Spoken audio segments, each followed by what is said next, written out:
ഇടതുപക്ഷം ഹൃദയപക്ഷം എന്ന നവമാധ്യമ കൂട്ടായ്മയിലെ എൻ്റെ പ്രിയപ്പെട്ട സഖാക്കളെ, ഡിവൈഎഫ്ഐയുടെ സ്ഥാപക ദിനമായ ഇന്ന് ഇത്തരത്തിലൊരു പ്രഭാഷണത്തിന് എന്നെ ക്ഷണിച്ചതിലുള്ള ആത്മാർത്ഥമായ സന്തോഷം ആദ്യമായി രേഖപ്പെടുത്തട്ടെ.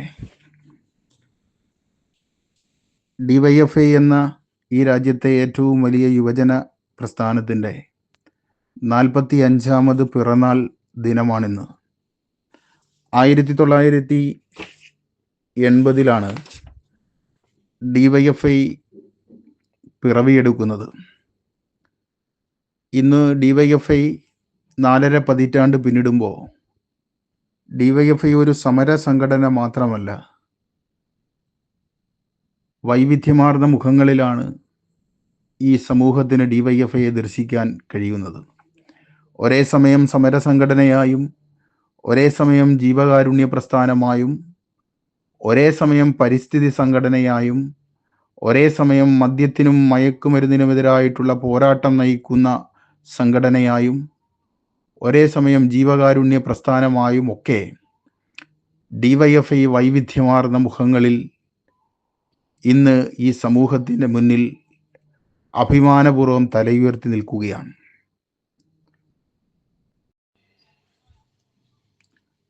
ഡിവൈഎഫ്ഐ ഈ രാജ്യത്ത് പിറവിയെടുക്കാനിടയായ ഒരു രാഷ്ട്രീയ സാഹചര്യം 1970കളുടെ മധ്യത്തിൽ രാജ്യത്ത് അടിയന്തരാവസ്ഥ പ്രഖ്യാപിക്കുന്ന കാലത്ത് അന്നത്തെ രാജ്യത്ത് ഏറ്റവും വലിയ യുവജന സംഘടനയായ ഓൾ ഇന്ത്യ യൂത്ത് ഫെഡറേഷൻ ലോകത്തെ സാമ്രാജ്യത്വത്തോടും രാജ്യത്തെ മുതലാളിത്തത്തോടുമൊക്കെ സന്ധി ചേരുന്ന നയവ്യതിയാനങ്ങൾ നടത്തിയതാണ് രാജ്യത്ത് മതനിരപേക്ഷ സ്വഭാവമുള്ള, ഇടതുപക്ഷ സ്വഭാവമുള്ള, സോഷ്യലിസ്റ്റ് സ്വഭാവമുള്ള യുവജന പ്രസ്ഥാനങ്ങൾക്ക് ഒരു ഏകീകൃത പ്ലാറ്റ്ഫോം ഉണ്ടാവണമെന്നൊരു ചർച്ച രാജ്യത്ത് ഉയർന്നു വരുന്നത്.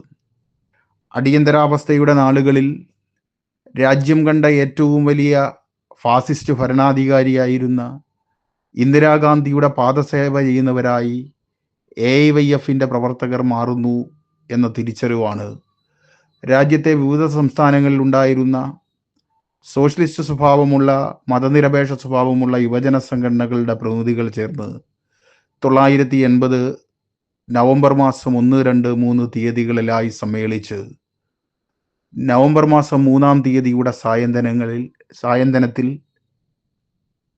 Democratic youth federation of India DYFI എന്ന ഈ യുവജന സംഘടന ഈ രാജ്യത്ത് രൂപീകരിച്ചത്.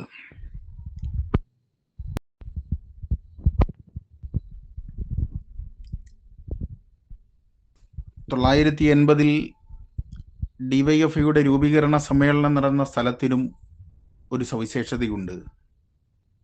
ഗദർ വിപ്ലവകാരി കർത്താർ സിംഗ് സരഫയുടെ ജന്മനാടായ പഞ്ചാബിലെ ലുധിയാനയിൽ ആ സമ്മേളനം നടത്തണമെന്ന് ഇതിനായി രൂപീകരിക്കപ്പെട്ട പ്രിപ്പറേറ്ററി കമ്മിറ്റി തീരുമാനിക്കുകയായിരുന്നു. 600ഓളം പ്രതിനിധികളാണ് അന്ന് ആ രൂപീകരണ സമ്മേളനത്തിൽ പങ്കെടുത്തത്. ആ സമ്മേളനത്തിലെ ഏറ്റവും ആവേശകരമായ അനുഭവം ഭഗത് സിംഗിൻ്റെ സഹപ്രവർത്തകനായിരുന്ന കിഷോരിലാലിൻ്റെ ആവേശം കൊള്ളിക്കുന്ന പ്രസംഗമായിരുന്നു. കിഷോരിലാൽ എന്ന് പറഞ്ഞാൽ ഭഗത് സിംഗിനൊപ്പം തൂക്കിലേറ്റാൻ വിധിക്കപ്പെട്ട് മൈനറായതുകൊണ്ട് മാത്രം വധശിക്ഷയിൽ നിന്ന് ഒഴിവാക്കപ്പെട്ടയാളായിരുന്നു. കിഷോരിലാൽ പറഞ്ഞത്, എനിക്കും ഭഗത് സിംഗിനുമൊക്കെ ഇങ്ങനെ ലക്ഷണമൊത്തൊരു യുവജന സംഘടന ഈ രാജ്യത്ത് രൂപീകരിക്കണമെന്നായിരുന്നു ആഗ്രഹം. എനിക്കാണെങ്കിൽ പ്രായം 80 വയസ്സിലേറെ കഴിഞ്ഞിരിക്കുന്നു. ഇനി എനിക്ക് യുവജന സംഘടനയിൽ പ്രവർത്തിക്കാൻ കഴിയില്ല. നിങ്ങൾക്കാണ് അതിന് കഴിയുക, നിങ്ങൾക്ക് മാത്രമേ അതിന് കഴിയൂ എന്ന കിഷോരിലാലിൻ്റെ വാക്കുകൾ രാജ്യത്തെ ചെറുപ്പക്കാരെ കുറച്ചൊന്നുമല്ല ആവേശം കൊള്ളിച്ചത്. കേരളത്തിലുണ്ടായിരുന്ന KSYF, തമിഴ്നാട്ടിലെ സോഷ്യലിസ്റ്റ് വാലിബർ സംഘം, കർണാടകയിലെ കർണാടക യൂത്ത് ഫെഡറേഷൻ, യു പിയിലും രാജസ്ഥാനിലും പഞ്ചാബിലും ഉണ്ടായിരുന്ന ഭഗത് സിംഗ് രൂപം കൊടുത്ത നൗജവാൻ ഭാരത് സഭ, ബംഗാൾ യുവജന സംഘടന തുടങ്ങി രാജ്യത്തിൻ്റെ വിവിധ സംസ്ഥാനങ്ങളിൽ ഉണ്ടായിരുന്ന സമാന ചിന്താഗതിക്കാരായ ചെറുപ്പക്കാരുടെ സംഘടനകളുടെ പ്രതിനിധികളെല്ലാം ചേർന്നിട്ടാണ് DYFI രൂപീകരിക്കുന്നത്. DYFIയുടെ രൂപീകരണത്തിന് ശേഷം ഒരുപാട് പോരാട്ടങ്ങൾ ഈ രാജ്യത്ത് DYFI ഏറ്റെടുത്തിട്ടുണ്ട്. ആ തീക്ഷ്ണമായ വഴിത്താരകളിൽ ഒരുപാട് പേരുടെ ജീവനും ജീവിതവുമെല്ലാം ഈ നാടിൻ്റെ പരിവർത്തന പോരാട്ടത്തിൻ്റെ പാതയിൽ DYFIക്ക് നഷ്ടപ്പെടുത്തേണ്ടി വന്നിട്ടുണ്ട്. 1983 DYFI ഏറ്റെടുത്ത ശ്രദ്ധേയമായ ഒരു ക്യാമ്പയിനുണ്ട്, മതനിരപേക്ഷ ക്യാമ്പയിൻ. ശബരിമലയ്ക്കടുത്തുള്ള നിലയ്ക്കൽ എന്ന് പറയുന്ന സ്ഥലത്ത്, നിലയ്ക്കൽ മഹാദേവ ക്ഷേത്രത്തിൻ്റെ പരിസരത്ത് ഒരു കുരിശുപള്ളിയുടെ അവശിഷ്ടം കണ്ടു എന്ന് പറഞ്ഞിട്ട് അവിടെ ഒരു പള്ളി സ്ഥാപിക്കണം എന്ന് പറഞ്ഞ് ക്രിസ്ത്യൻ മതവിഭാഗത്തിൽപ്പെട്ട കുറേ ആളുകൾ രംഗത്ത് വരികയും അതൊരു വർഗീയ കലാപത്തിൻ്റെ വക്കോളമെത്തിയപ്പോൾ 2 ലക്ഷത്തോളം വരുന്ന ചെറുപ്പക്കാരെ നിലയ്ക്കൽ എന്ന് പറയുന്ന സ്ഥലത്തേക്ക് വിന്യസിപ്പിച്ച് വീടുകളിലേക്ക് കയറി സമാധാന സന്ദേശം പകർന്നു കൊടുത്ത സംഘടനയുടെ പേരാണ് DYFI. എല്ലാവർക്കും വിദ്യാഭ്യാസം, എല്ലാവർക്കും തൊഴിൽ എന്ന മുദ്രാവാക്യം ഉയർത്തി രാജ്ഭവനിലേക്ക് 25 ലക്ഷം ചെറുപ്പക്കാരെ സംഘടിപ്പിച്ച് രാജ്ഭവനിലേക്ക് മാർച്ച് സംഘടിപ്പിച്ച സംഘടനയുടെ പേരാണ് DYFI. അങ്ങനെ ഒരുപാട് പോരാട്ടങ്ങൾ 2 തവണ കേരളത്തിൻ്റെ തെക്കേയറ്റം മുതൽ വടക്കേയറ്റം വരെ ഒരു കണ്ണിമുറിയാതെ മനുഷ്യച്ചങ്ങല തീർത്തിട്ടുണ്ട് DYFI. കേരളത്തിൽ മറ്റൊരു യുവജന പ്രസ്ഥാനത്തിനും സ്വപ്നം കാണാൻ പോലും ഇന്ന് വരെ കഴിഞ്ഞിട്ടില്ല അങ്ങനെ ഒരു മനുഷ്യച്ചങ്ങല തീർക്കാൻ. അത്രയേറെ കരുത്തുള്ള പ്രസ്ഥാനമാണ് DYFI. സ്വയം വിശ്വാസികളല്ലാതിരിക്കുമ്പോഴും വിശ്വാസികളുടെ അവകാശങ്ങൾക്ക് വേണ്ടി പോരടിച്ച യുവജന സംഘടനയുടെ പേര് കൂടിയാണ് DYFI. വയലാർ രവിയുടെ പേരക്കുട്ടിയുടെ ചോറൂണിന് ഗുരുവായൂർ അമ്പലത്തിലേക്ക് ചെന്നപ്പോൾ വയലാർ രവിയുടെ ഭാര്യ മേഴ്സി രവി ക്രിസ്ത്യാനിയായതുകൊണ്ട് അവരുടെ പേരക്കുട്ടിക്ക് പോലും ഗുരുവായൂർ അമ്പലത്തിൻ്റെ നടയിലേക്ക് കടക്കാൻ കഴിയില്ല എന്ന് വിധിയെഴുതിയ തന്ത്രിമാർ ഒടുവിൽ പ്രവേശിച്ചപ്പോൾ പുണ്യാഹം തെളിച്ച തന്ത്രിമാർക്കെതിരെ ഗുരുവായൂർ അമ്പലത്തിൻ്റെ കിഴക്കേ നടയിൽ 2ാം ഗുരുവായൂർ സത്യാഗ്രഹം സംഘടിപ്പിക്കാൻ കേരളത്തിൽ ഒരു യൂത്ത് കോൺഗ്രസ്സുകാരനും ഉണ്ടായിരുന്നില്ല. ആ 2ാം ഗുരുവായൂർ സത്യാഗ്രഹം സംഘടിപ്പിച്ച സംഘടനയുടെ പേര് DYFI എന്നാണ്. പത്തനംതിട്ടയിലെ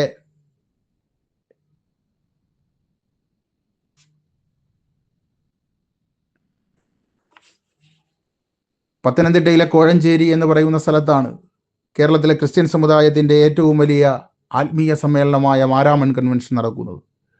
ആ മാരാമൺ കൺവെൻഷൻ നടത്താൻ അനുവദിക്കില്ലെന്ന് ഹിന്ദു ഐക്യവേദിയുടെയും RSSൻ്റെയും ഒക്കെ നേതാവായിട്ടുള്ള കുമ്മനം രാജശേഖരൻ ഒരിക്കൽ പറഞ്ഞിരുന്നു.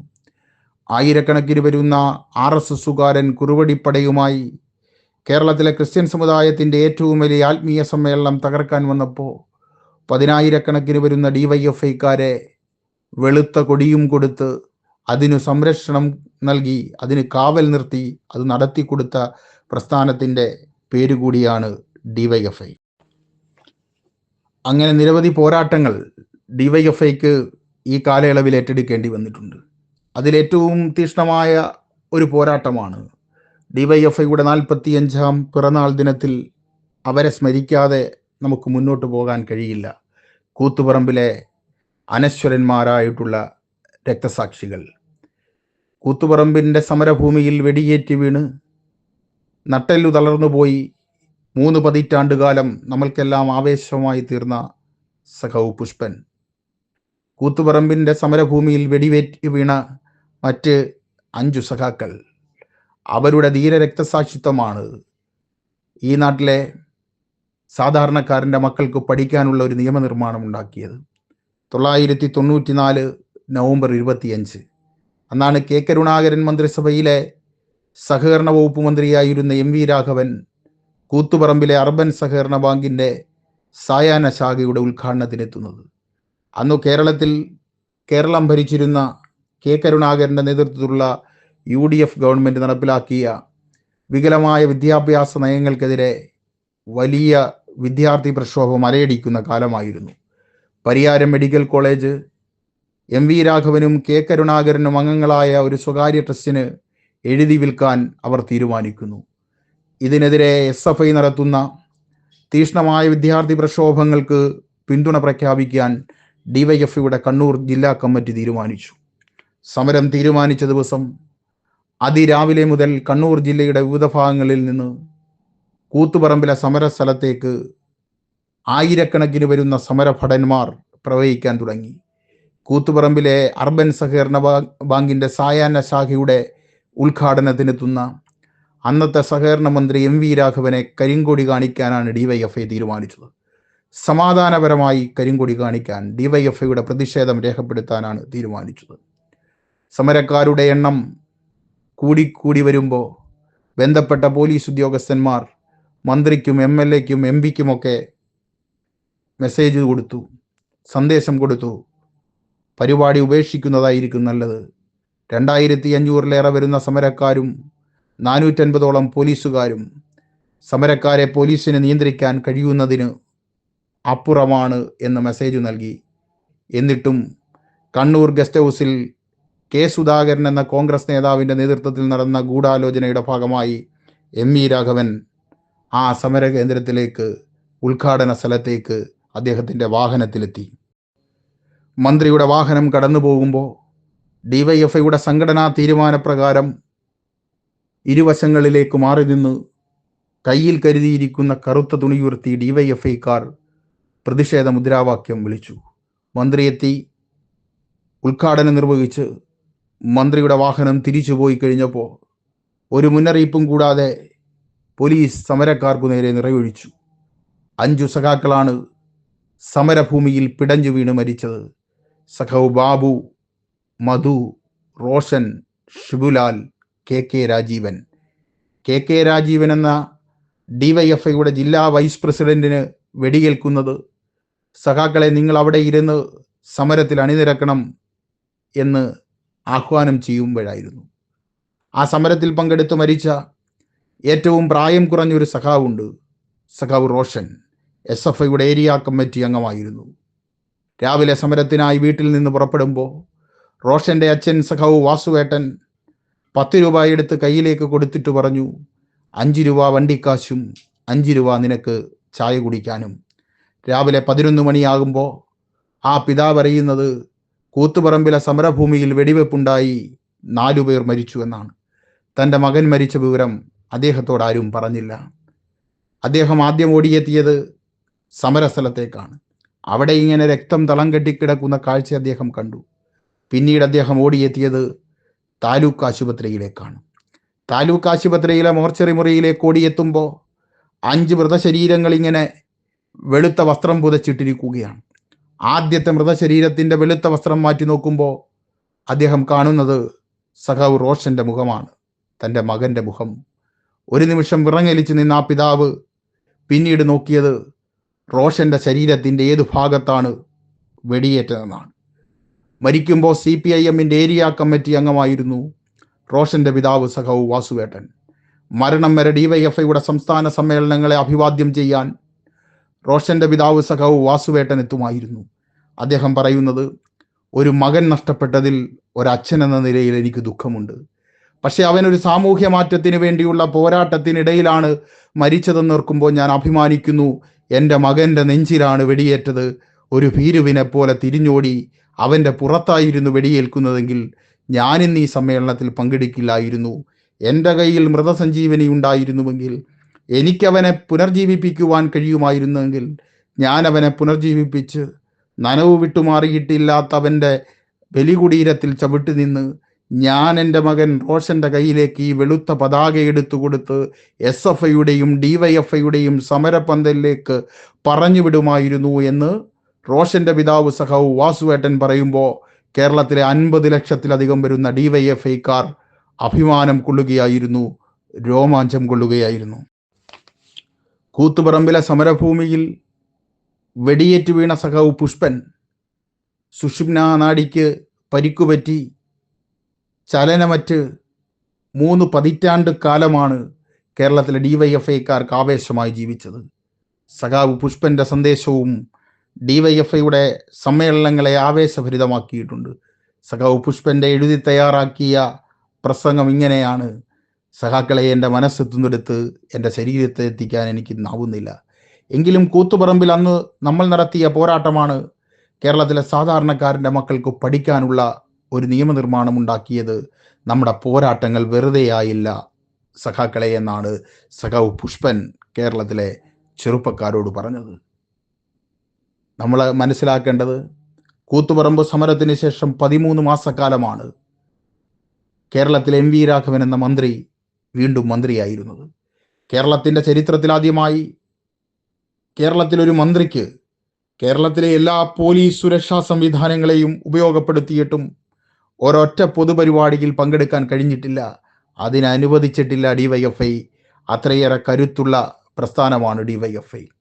കൂത്തുപറമ്പിൽ 5 ഡിവൈഎഫ്ഐക്കാരെ വെടിവെച്ചു കൊല്ലാൻ ഉത്തരവിട്ട ഹക്കീം ബത്തേരി എന്ന ഡിവൈഎസ്പിക്ക്, ഹക്കീം ബത്തേരി എന്ന പോലീസുകാരന് പിന്നീടൊരിക്കലും കാക്കി അണിയേണ്ടി വന്നിട്ടില്ല. അതിനും അനുവദിച്ചിട്ടില്ല ഡിവൈഎഫ്ഐ. അത്രയേറെ കരുത്തുള്ള പ്രസ്ഥാനമാണ് ഡിവൈഎഫ്ഐ എന്ന യുവജന പ്രസ്ഥാനം. ഈ 45-ാം പിറന്നാൾ ദിനത്തിൽ ഡിവൈഎഫ്ഐക്ക് ഈ സമൂഹത്തിൽ വലിയ ഉത്തരവാദിത്തങ്ങൾ ഏറ്റെടുക്കാനുണ്ട് എന്നാണ് ഞാൻ വിശ്വസിക്കുന്നത്. പുതിയ കാലത്ത് നമ്മുടെ രാജ്യത്തിൻ്റെ രാഷ്ട്രീയ സാഹചര്യത്തിൽ ഡിവൈഎഫ്ഐയിൽ നിന്ന് ഈ നാട് ഒരുപാട് പോരാട്ടങ്ങൾ പ്രതീക്ഷിക്കുന്നുണ്ട്. 3-ാം തവണ അധികാരത്തിൽ വന്ന നരേന്ദ്രമോദി ഗവൺമെൻറ്റിൻ്റെ കാലഘട്ടം ഹിന്ദുത്വ വർഗീയതയിൽ അധിഷ്ഠിതമായ അമിതാധികാര വാഴ്ചയുടെ നാളുകളായിരുന്നു. മോദി ഭരണത്തിൽ കഴിഞ്ഞ 2014 മുതൽ ഇങ്ങോട്ടുള്ള ഈ കാലഘട്ടം രാജ്യത്ത് അടിസ്ഥാനപരമായി യാതൊരു മാറ്റവും ഉണ്ടായിട്ടില്ല എന്നതാണ് യാഥാർത്ഥ്യം. കോർപ്പറേറ്റ് അനുകൂല നവലിബറൽ നയങ്ങൾ യാതൊരു മാറ്റവുമില്ലാതെ കേന്ദ്ര സർക്കാർ പിന്തുടരുകയാണ്. ഇവർക്കെതിരായിട്ടുള്ള വലിയ ഒത്തുതീർപ്പില്ലാത്ത പോരാട്ടമാണ്, സന്ധിയില്ലാത്ത പോരാട്ടമാണ് ഡിവൈഎഫ്ഐ ഈ രാജ്യത്ത് സംഘടിപ്പിക്കാൻ ഒരുങ്ങുന്നത്. ഫെഡറൽ സംവിധാനങ്ങളെ ആകെ അട്ടിമറിച്ച് അന്ധമായ രാഷ്ട്രീയ വിരോധം മുൻനിർത്തി രാജ്യത്ത് ഇതര രാഷ്ട്രീയ പ്രസ്ഥാനങ്ങൾ നേതൃത്വം കൊടുക്കുന്ന ഭരണകൂടങ്ങളെ തകർക്കാനുള്ള പരിശ്രമമാണ് നരേന്ദ്രമോദിയുടെ ഗവൺമെൻറ് ഈ രാജ്യത്ത് നടത്തിക്കൊണ്ടിരിക്കുന്നത്. ഉയർന്ന തോതിലുള്ള തൊഴിലില്ലായ്മയും ഭക്ഷ്യവസ്തുക്കളുടെ വിലക്കയറ്റവും മുൻപ് കാണാനാവാത്ത വിധം വർദ്ധിച്ചു വരുന്ന അസമത്വങ്ങളുമുള്ള പശ്ചാത്തലത്തിൽ യൂണിയൻ ബജറ്റും കേന്ദ്ര സാമ്പത്തിക നയങ്ങളും ഇന്ത്യയിലെ സാധാരണ ജനങ്ങൾക്ക് യാതൊരു ആശ്വാസവും നൽകുന്നില്ല. സാമ്പത്തിക പ്രവർത്തനങ്ങൾ വികസിപ്പിക്കുന്നതിൽ കേന്ദ്രീകരിക്കുന്നതിന് പകരം ഗവൺമെൻറ് സാമൂഹ്യ ചെലവ് വെട്ടിക്കുറയ്ക്കുകയാണ്. വിദ്യാഭ്യാസത്തിനുള്ള ചെലവ്, ആരോഗ്യപരിപാലനത്തിനും ഗ്രാമീണ വികസനത്തിനുമുള്ള ചെലവ് എന്നിവ GDP-യുടെ ശതമാനത്തിൽ മുമ്പത്തേതുപോലെ മാറ്റമില്ലാതെ തുടരുകയാണ്. രാജ്യത്തെ സാധാരണക്കാരൻ്റെ ആശ്രയമായ ദേശീയ ഗ്രാമീണ തൊഴിലുറപ്പ് പദ്ധതി ഇവർ അട്ടിമറിക്കാൻ ശ്രമിക്കുന്നു.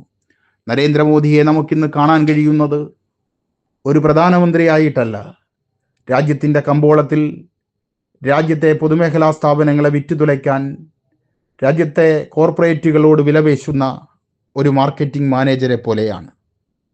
LIC വിൽക്കാനുണ്ട്, BSNL വിൽക്കാനുണ്ട്, BPCL വിൽക്കാനുണ്ട്, രാജ്യത്തെ വിമാനത്താവളങ്ങൾ വിൽക്കാനുണ്ട്, രാജ്യത്തെ റെയിൽവേ സ്റ്റേഷനുകൾ വിൽക്കാനുണ്ടെന്ന് പറഞ്ഞ് രാജ്യത്തെ കോർപ്പറേറ്റുകളോട് വിലപേശുന്ന ഒരു മാർക്കറ്റിംഗ് മാനേജരെ പോലെ നരേന്ദ്രമോദി മാറുകയാണ്. രാജ്യത്തെ ചെറുപ്പക്കാരെ സംബന്ധിച്ചിടത്തോളം ചെറുപ്പക്കാരെ ഇത്രയേറെ വഞ്ചിച്ച ഒരു ഭരണകൂടം ഉണ്ടായിട്ടില്ല. 2014 നരേന്ദ്രമോദി അധികാരത്തിൽ വരുമ്പോൾ അദ്ദേഹം ഈ രാജ്യത്തെ ചെറുപ്പക്കാരോട് പറഞ്ഞത്, ഞങ്ങൾ അധികാരത്തിൽ വന്നാൽ പ്രതിവർഷം 2 കോടി ചെറുപ്പക്കാർക്ക് തൊഴിൽ എന്നാണ്. ആർക്കും തൊഴിൽ കൊടുത്തില്ല എന്ന് മാത്രമല്ല, ഉണ്ടായിരുന്ന തൊഴിൽ സംവിധാനങ്ങൾ കൂടി ഇല്ലാതാക്കുകയായിരുന്നു ഇവർ ചെയ്തത്. രാജ്യത്തിൻ്റെ തന്ത്രപ്രധാന മേഖലയായ സൈനിക മേഖലയെ ഇവർ കരാർവൽക്കരിച്ചു. അഗ്നിപഥ് എന്ന പദ്ധതിയിലൂടെ 4 വർഷത്തേക്കുള്ള കരാർ തൊഴിലാക്കി രാജ്യത്തിൻ്റെ സൈനിക മേഖലയെ ഇവർ മാറ്റി.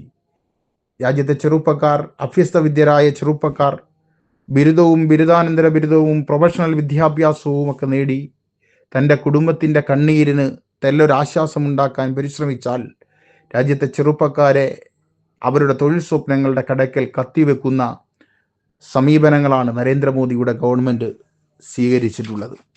ഈ ഗവൺമെൻറ്റിനെതിരായിട്ടുള്ള വലിയ ചെറുത്തുനിൽപ്പുകൾ ഈ രാജ്യത്ത് അനിവാര്യമായി വരുന്നു. അതുമാത്രമല്ല, രാജ്യം കണ്ടിട്ടുള്ളതിൽ വെച്ച് ഏറ്റവും വലിയ വർഗീയ വിധ്വംസക പ്രവർത്തനങ്ങൾക്ക് നരേന്ദ്രമോദി ഈ കാലയളവിൽ നേതൃത്വം കൊടുക്കുന്നത് നമ്മൾ കണ്ടു. പഴയ കർസേവകനായ, പഴയ RSSകാരനായ ആൾ രാജ്യത്തിൻ്റെ പ്രധാനമന്ത്രി കസേരയിലേക്ക് വരുന്നു. അദ്ദേഹം RSS എന്ന് പറയുന്ന മതതീവ്രവാദ സംഘടനയുടെ നയങ്ങൾ ഈ രാജ്യത്ത് അടിച്ചേൽപ്പിക്കാൻ ശ്രമിക്കുന്നു. RSSന്റെ രൂപീകരണ ചരിത്രം നമ്മൾ പരിശോധിക്കുമ്പോൾ 925 ഒരു വിജയദശമി നാളിൽ രാജ്യത്ത് RSS രൂപീകരിക്കുന്നതിന് മുമ്പ് ഹിന്ദു മഹാസഭയുടെ നേതാവായിരുന്ന ഡോക്ടർ BS മുഞ്ചെ ഇറ്റലിയിൽ പോയി മുസോളിനിയെ കണ്ടത് മുസോളിനിയുടെ നേതൃത്വത്തിൽ അവിടെ ഒരു ദേശവിരുദ്ധ യുവജന സംഘടനയുണ്ടായിരുന്നു. ആ സംഘടനയുടെ ഭരണഘടന എടുത്തുകൊണ്ടുവന്നിട്ടാണ് ഇന്ത്യയിൽ കൊണ്ടുവന്ന് RSS രൂപീകരിച്ചത്. ആ ദേശവിരുദ്ധ നയങ്ങൾ RSS ഇന്നും അനുവർത്തിക്കുകയാണ്. ആ മുസോളിനിയുടെ അനുഭവം നമുക്കറിയാം. മുസോളിനിയെ നാട്ടുകാർ പിടിച്ചുകെട്ടി തല്ലിക്കൊന്ന് തലകീഴായി കെട്ടിത്തൂക്കുകയായിരുന്നു. ഇന്ത്യ രാജ്യത്തെ ഭരണാധികാരികൾക്ക് ആ അനുഭവമാണ് രാജ്യത്തുണ്ടാവാൻ വേണ്ടി പോകുന്നത്. നിരവധി സംഭവങ്ങൾ, സമീപകാലത്തുണ്ടായ നിരവധി സംഭവങ്ങൾ അത്തരം ദേശവിരുദ്ധ നയങ്ങൾ സ്വീകരിക്കുന്ന ഭരണകൂടമാവും ആണ് ഞങ്ങളെന്ന പരസ്യ പ്രഖ്യാപനമാണ് അവർ നടത്തിക്കൊണ്ടിരിക്കുന്നത്. ഇപ്പോൾ ബാബറി പള്ളിയുടെ തകർച്ച ഇന്ത്യ രാജ്യത്തിൻ്റെ ചരിത്രത്തിലെ ഏറ്റവും വലിയ ഒരു രാഷ്ട്രീയ പ്രശ്നമായിരുന്നു. ആ ബാബറി പള്ളി തകർത്തെടുത്ത് രാമക്ഷേത്രം പണിയാൻ ശിലയിട്ടത് നരേന്ദ്രമോദിയായിരുന്നു. നമ്മൾ ചെറിയ ക്ലാസ്സുകളിൽ സാമൂഹ്യ പാഠം പുസ്തകത്തിൽ പഠിച്ചിട്ടുണ്ട്, ലോകത്തിലെ ഏറ്റവും വലിയ ജനാധിപത്യ മതേതര റിപ്പബ്ലിക്കാണ് ഇന്ത്യ എന്നാണ്.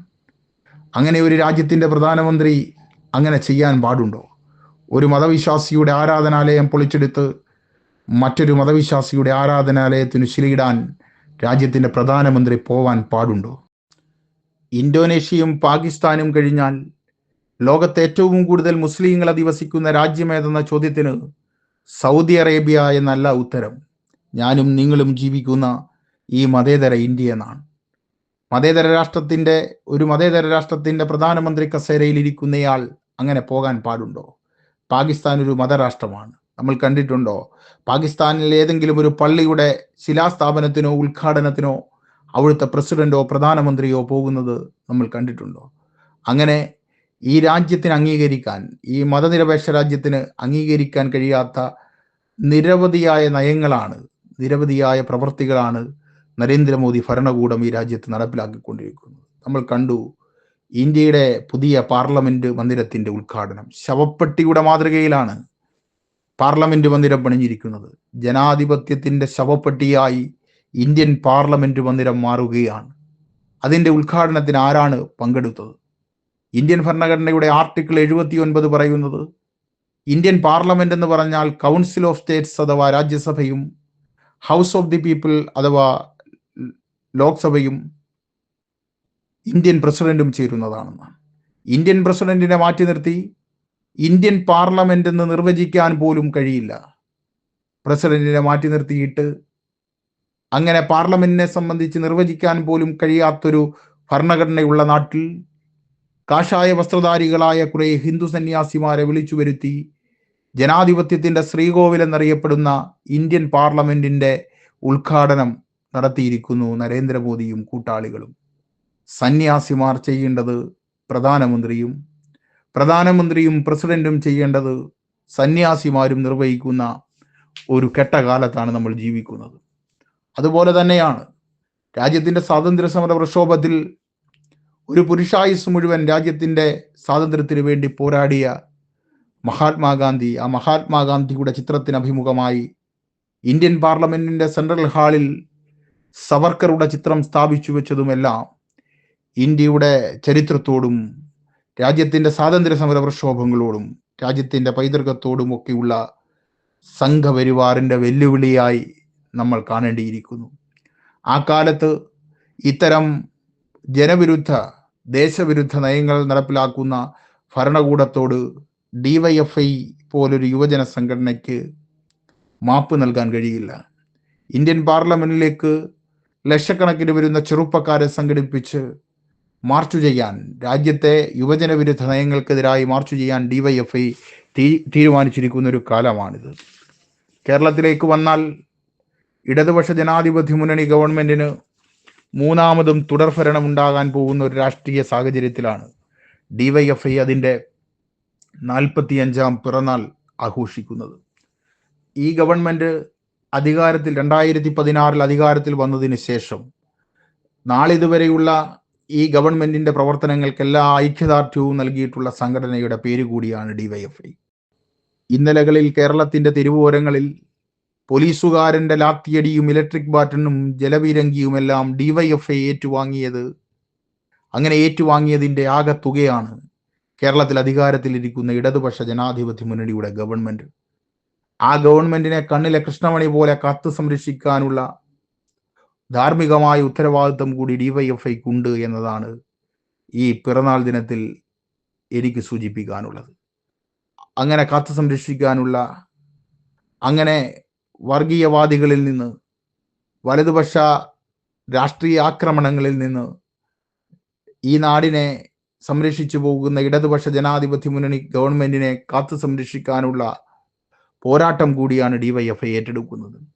പ്രളയത്തിന്റെ കെടുതിക്കാലത്ത് ഈ ഗവൺമെന്റിനെ ചേർത്തു പിടിക്കാൻ, ഈ ഗവൺമെന്റിനൊപ്പം നിൽക്കാൻ ശ്രമിച്ച യുവജന സംഘടനയുടെ പേരാണ് ഡിവൈഎഫ്ഐ. ഒരു സ്കാൻഡിനേവിയൻ രാജ്യമാണ് നോർവേ. നോർവേയിലെ ഒരു ടാബ്ലോയിഡിൽ ഒരു ദിവസം രാവിലെ ആ നാട്ടിലെ ജനങ്ങൾ വായിക്കുന്നത് ഒരു വലിയ ഡിജിറ്റാണ്. ആ ഡിജിറ്റ് 11 കോടിയോളം വരുന്ന ഒരു തുകയുടെ ഡിജിറ്റായിരുന്നു. അതിൻ്റെ താഴെ ഒരു വാചകമുണ്ടായിരുന്നു, see the culture of youth ദം. കാണൂ, ആ യുവതയുടെ സംസ്കാരം കാണൂ. ഏഷ്യയിൽ ഇന്ത്യയുടെ തെക്കു പടിഞ്ഞാറേ അറ്റത്ത് കേരളം എന്നൊരു സംസ്ഥാനമുണ്ട്. ആ നാട്ടിൽ നൂറ്റാണ്ടിലെ ഏറ്റവും വലിയ പ്രളയക്കെടുതി ഉണ്ടായപ്പോൾ ആ പ്രളയക്കെടുതിയെ അതിജീവിക്കാൻ ആ നാട്ടിലെ ഗവൺമെന്റ്, തെരഞ്ഞെടുക്കപ്പെട്ട ഗവൺമെന്റ് പരിശ്രമിക്കുമ്പോൾ ആ ഗവൺമെന്റ് ഐക്യദാർഢ്യമായി ആക്രി പെറുക്കിയും കല്ലും മണ്ണും ചുമന്നും മീൻ വിറ്റും വസ്ത്രങ്ങൾ വിറ്റും പച്ചക്കറികൾ വിറ്റും കൂലിപ്പണി ചെയ്തും മരം ചുമന്നുമൊക്കെ കേരളത്തിലെ ഡിവൈഎഫ്ഐക്കാർ മുഖ്യമന്ത്രിയുടെ ദുരിതാശ്വാസ നിധിയിലേക്ക് നൽകിയ 11 കോടി രൂപയുടെ വാർത്തയായിരുന്നു ഒരു സ്കാൻഡിനേവിയൻ രാജ്യമായ നോർവേയിൽ പോലും അവിടുത്തെ ഒരു വർത്തമാന പത്രം റിപ്പോർട്ട് ചെയ്യപ്പെട്ടത്. അഭിമാനകരമാണ്. ലോകത്തെ മാധ്യമങ്ങളാകെ ഡിവൈഎഫ്ഐയെ പ്രശംസിക്കുകയാണ്. കോവിഡിന്റെ മഹാമാരിക്കാലം വൈറസ് ബാധിതരായ മനുഷ്യരുടെ അരികിലേക്ക് സ്വന്തം ബന്ധുജനങ്ങൾക്ക് പോലും പോകാൻ കഴിയാതിരുന്ന കാലത്ത് ഒരു മാത്രം അവരുടെ മക്കളായി മാറിക്കൊണ്ട് കോവിഡ് ബാധിതരായ മനുഷ്യർക്ക് ഭക്ഷണവും മരുന്നും എത്തിച്ച സംഘടനയുടെ പേരാണ് ഡിവൈഎഫ്ഐ. ആ മനുഷ്യരിൽ പലരും മരിച്ചപ്പോൾ PPE കിറ്റ് ധരിച്ച് അവരുടെ മക്കൾക്ക് പോലും ശവസംസ്കാര ചടങ്ങുകളിലേക്ക് പങ്കെടുക്കാൻ കഴിയാതെ വന്നപ്പോൾ ഒരു മാത്രം അവരുടെ മക്കളായി മാറി ആ ശവസംസ്കാര പ്രവർത്തനങ്ങൾക്കെല്ലാം നേതൃത്വം കൊടുത്ത സംഘടനയുടെ പേരാണ് ഡിവൈഎഫ്ഐ.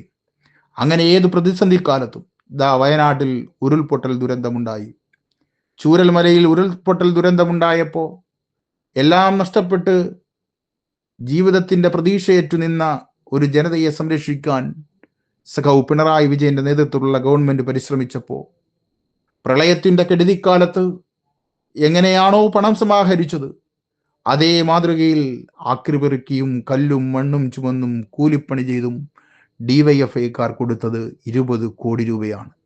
100 വീടുകൾ നിർമ്മിക്കാനുള്ള തുക.